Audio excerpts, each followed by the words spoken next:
के टॉपिक में हम समझेंगे टैक्सेशन ऑन गिफ्ट। तो जब भी हम गिफ्ट लेते हैं तो उसमें क्या टैक्सेशन लगता है, तो जो गिफ्ट रिसीव कर रहा है या जो गिफ्ट दे रहा है किस पर टैक्सेशन लगता है।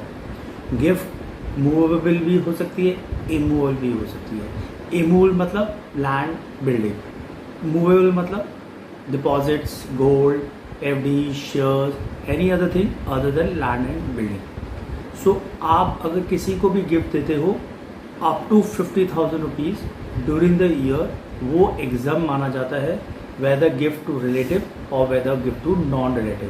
पहले आप समझ लीजिए।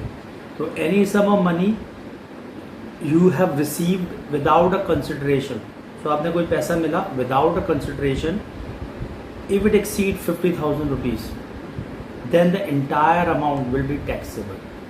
सो अगर 50,000 तक आपने वो गिफ्ट रिसीव करा है तो वो टैक्सेबल नहीं है आपके हाथों में। अगर 50,000 से ऊपर आप रखते हो तो सारा का सारा अमाउंट टैक्सेबल हो जाता है। फॉर एग्जांपल 50,001 रुपीज़ तो पूरा टैक्सेबल होगा। 50,000 रुपीज़ नहीं टैक्सेबल होगा, उसके नीचे होगा तो नहीं टैक्सेबल होगा। ठीक है, समझिए। फिर इसके बाद ये हो गए मूवेबल प्रॉपर्टी के लिए। अब उसके बाद इमूवेबल प्रॉपर्टी के लिए अगर आप विदाउट कंसिडरेशन कोई ट्रांसफ़र करते हो तो आपको इमूवेबल प्रॉपर्टी मिली जिसमें कोई आपने कंसिडरेशन नहीं पे करा, तो जो स्टैम्प ड्यूटी वैल्यू होती है, जो सर्कल रेट होती है, अगर 50,000 रुपये से ज़्यादा एक्सीड करता है तो stamp duty value of property would be consider to be gift. तो 50,000 रुपये का एक थ्रेशोल्ड हो गया मूवेबल या इमूवेबल में। उसके बाद कोई भी इमूवेबल प्रॉपर्टी अगर हमें गिफ्ट के फॉर्म में मिलती है पर हम कंसिडरेशन पे करते हैं, बहुत कम होता है, इनएडुएट कंसिडरेशन होता है वर्सेस सर्कल रेट, तो फिर क्या फॉर्मूला होता है, स्टैम्प ड्यूटी वैल्यू, जो stamp duty which is circle rate, सही है, less consideration, if it exceed the 50,000 rupees तो वो टैक्सेबल आपका हो जाएगा। इसके बाद कोई भी मूवेबल प्रॉपर्टी उसकी फेयर मार्केट वैल्यू अगर 50,000 रुपये से ज़्यादा एक्सीड होती है तो fair market value of such property, और अगर इनएडुएट कंसिडरेशन में ट्रांसफ़र होती है तो fair market value exceed consideration by 50,000 rupees then it will be taxable.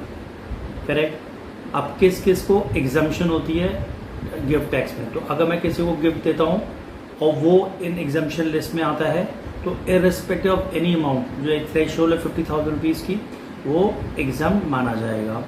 So अगर मैं एक इंडिविजुअल हूँ और मैं जिसको गिफ्ट दे रहा हूँ वो मेरा रिलेटिव है, लाइक स्पाउस या ब्रदर या सिस्टर ऑफ मी, और and spouse, brother, sisters of parents और parent in law, any lineal ascending मतलब ऊपर से जैसे दादा परदादा, lineal ascending, any descending of self, spouse of any of the relative mention here above. अगर उनको आप गिफ्ट देते हो या उनसे आपको गिफ्ट मिलता है तो वो एग्जम्प्शन कैटेगरी में आएगा। सिमिलरली किसी भी पर्सन से आपको गिफ्ट मिलती है मैरिज में या विल के फॉर्म में या by way of inheritance which is will nothing, तो वो भी एग्जाम माना जाता है इनकम टैक्स में। सिमिलरली आपकी authority like panchayat, municipality, municipal committee, district board, cantonment board, तो उसमें भी आपके हाथ में टैक्सेबल नहीं होगा। सिमिलरली आपको अगर पैसा मिलता है किसी फंड से, donation, university, any other education institution, hospital और मेडिकल इंस्टीट्यूशन और एनी ट्रस्ट और institution refer under section 1023C, तो वो भी एग्जाम माना जाएगा। सिमिलरली अगर आपको गिफ्ट मिलता है फ्रॉम चैरिटी, रिलीजियस ट्रस्ट जो रजिस्टर्ड है सेक्शन 12A एंड 12AA में, तो वो भी एग्जाम माना जाएगा। उसके बाद अगर मेंबर ऑफ HUF है, अगर HUF का पार्टीशन होता है या टोटल है पार्शियल पार्टीशन, जो डिस्ट्रीब्यूशन और कैपिटल एसेट होता है, जो आपको शेयर मिलता है, वो भी गिफ्ट नहीं माना जाएगा। सिमिलरली अगर कोई ट्रस्ट है created establish solely for the benefit of relative और इंडिविजुअल और उसको पैसा मिलता है किसी इंडिविजुअल से, तो वो भी एग्जाम माना जाएगा।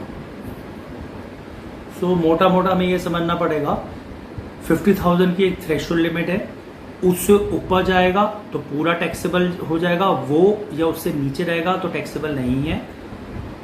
मूवेबल हो या इमूवेबल हो, मूवेबल है तो फेयर मार्केट वैल्यू अगर 50,000 से ऊपर एक्सीड हो जाती है तो पूरा टैक्सेबल है।